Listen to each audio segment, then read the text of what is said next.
we're going to be talking about derivatives. Let's take a look at this graph. This is a graph of a journey we're going to take. Our x-axis is time and our y-axis is distance. So in this journey, we're starting at time equals 0 at our starting point. We're driving a certain amount, and right about here, we're going to turn around and drive back again. So we end where we started, but we have actually gone a distance. Now, what questions might we want to ask about this? One question we might want to ask is, how fast are we going at a certain point?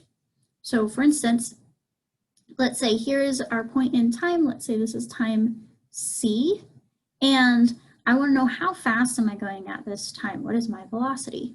Well, I can tell velocity by looking at distance over time, but I can't actually measure that. Maybe my car doesn't have a speedometer. I can't actually measure that right off the bat. What I really need is change in distance over change in time. So I'm looking for the slope of this function at the value time t equals c.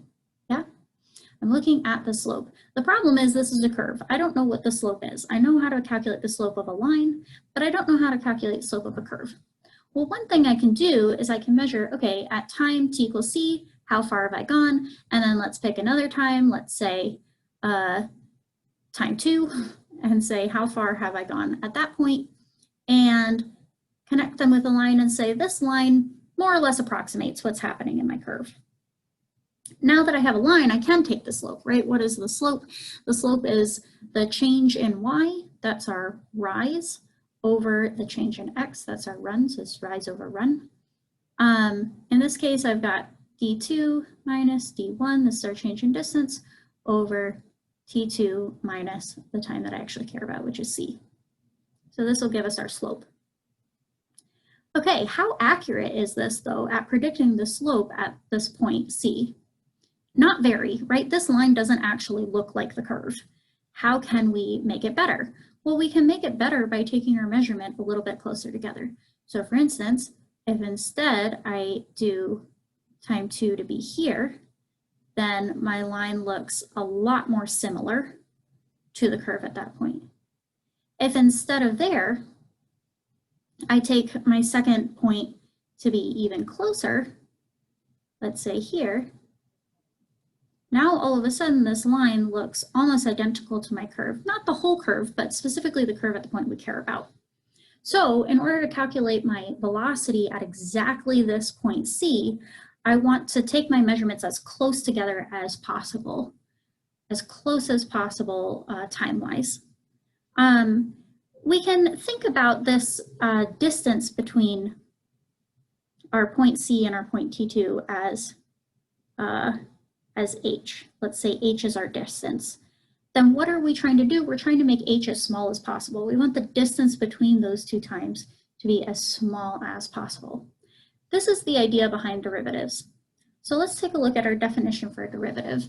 The derivative of a function at c is denoted f prime of c, and this is exactly what we were just trying to find before. This would be our velocity in this circumstance. So we're trying to find the velocity at a very specific point c. And let's look at this fraction first. Up top, this is our change in distance, right? This is our change in y. This is the function at t2. We'll say that t2, we're calling this c plus h, because what we're doing is we're taking c and we're adding our distance between them together. And minus our distance specifically at c. So right here, we've got our change in distance. And over here, this is our change in time, because h is the difference between the time measurements that we take. So this fraction is literally just our slope formula that we had up here, right? Now, what are we doing here? We're taking the limit as h goes to 0. This means that I want to take my measurements as close as possible, because the closer my measurements are to each other, the more accurate my line is, the closer the line is to actually representing the curve at that point. That line in particular is called the tangent line. The tangent line is the line that we get when we find this slope. And if we imagine lines as y equals mx plus b, the derivative is our slope, just as we were expecting it to be. Here's our x, and then f of c is our displacement. Okay, let's try this in action. Let's say we have a function f of x equals x squared minus 3, and we want to know what is the derivative at 2 and what's the tangent line at 2. So we want to plug this into our formula and see what happens. All right, so we want to take the limit as h goes to 0. And the first thing we do is we plug in 2 plus h in for x. Everywhere we see an x, we put a 2 plus h. So this is 2 plus h squared minus 3. And then we subtract off, plugging in 2 everywhere we see an x. So that would be x squared minus 3 all over h. And we want to evaluate this limit. If the limit exists, then f is called differentiable. And if it doesn't exist, f is not differentiable. We're hoping this is differentiable, that the derivative and the limit exists. Let's try. If we plug in 0 for h, we get 0 over 0. Doesn't work. So what do?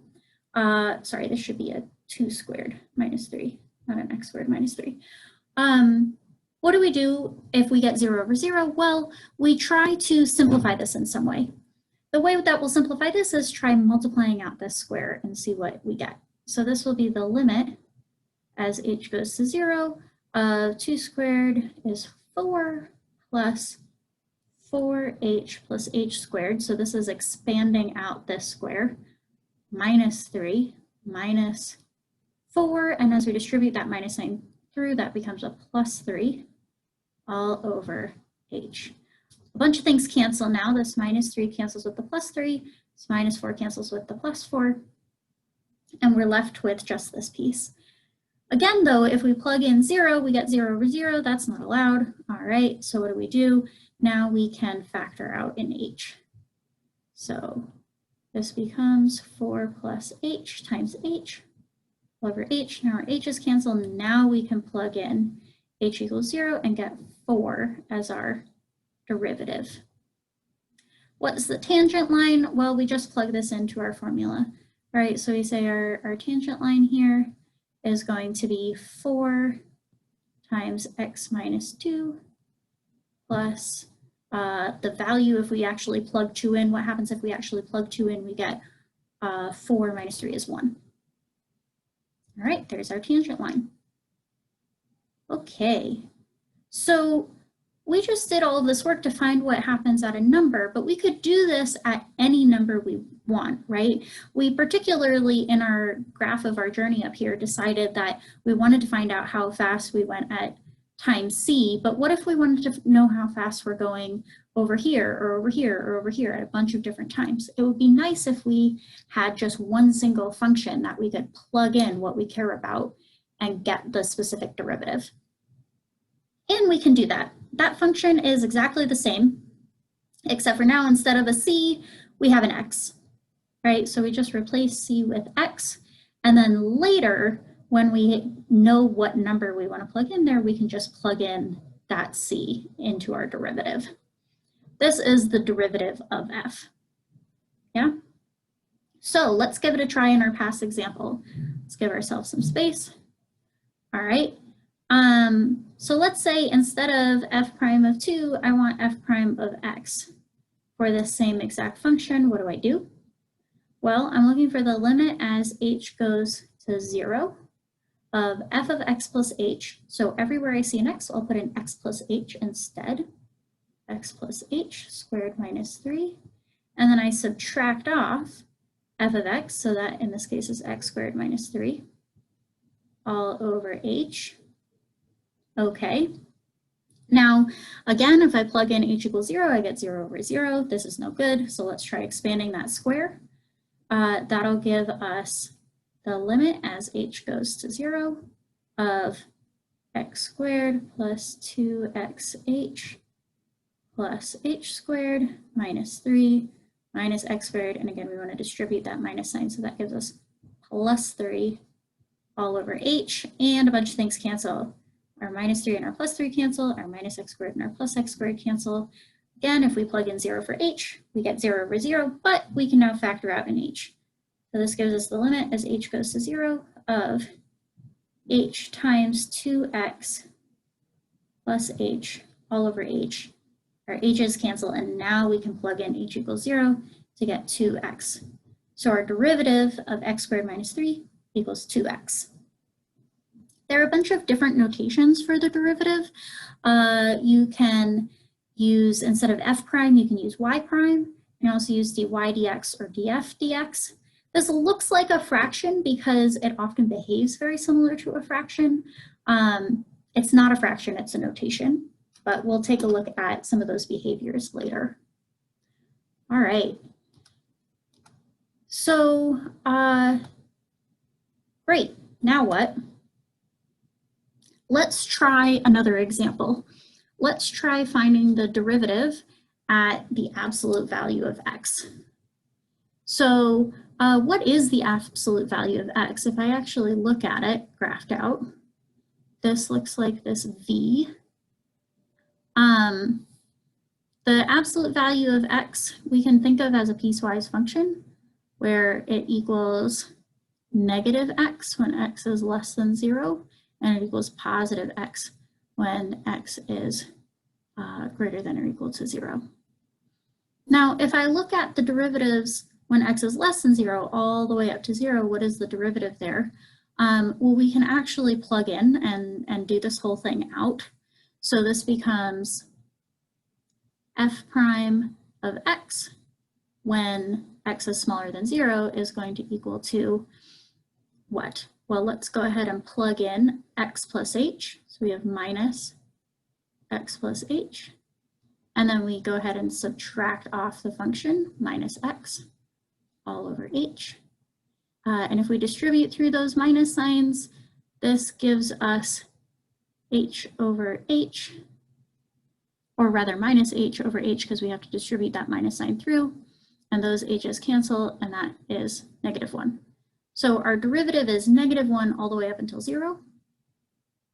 And our derivative, this is for x less than 0. Our derivative for x greater than or equal to 0 is going to be similar, but now instead of the negative x part, I'm using the x part. This will give me x plus h minus x over h, which gives me h over h, which gives me 1.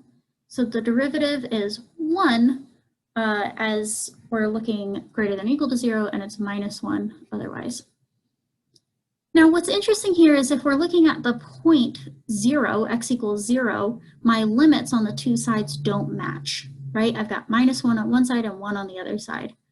This means that my function is not differentiable at 0, not differentiable at x equals 0.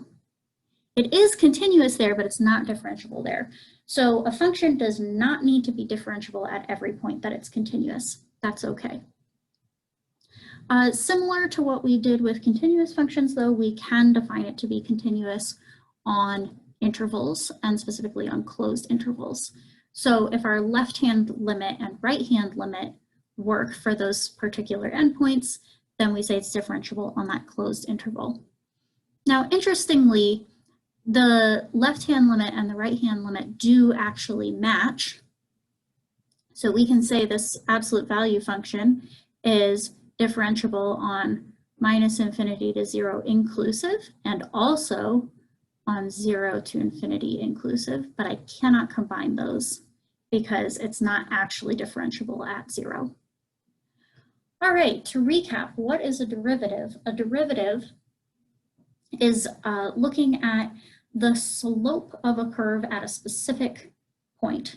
Another way of thinking about it is the instantaneous change over time.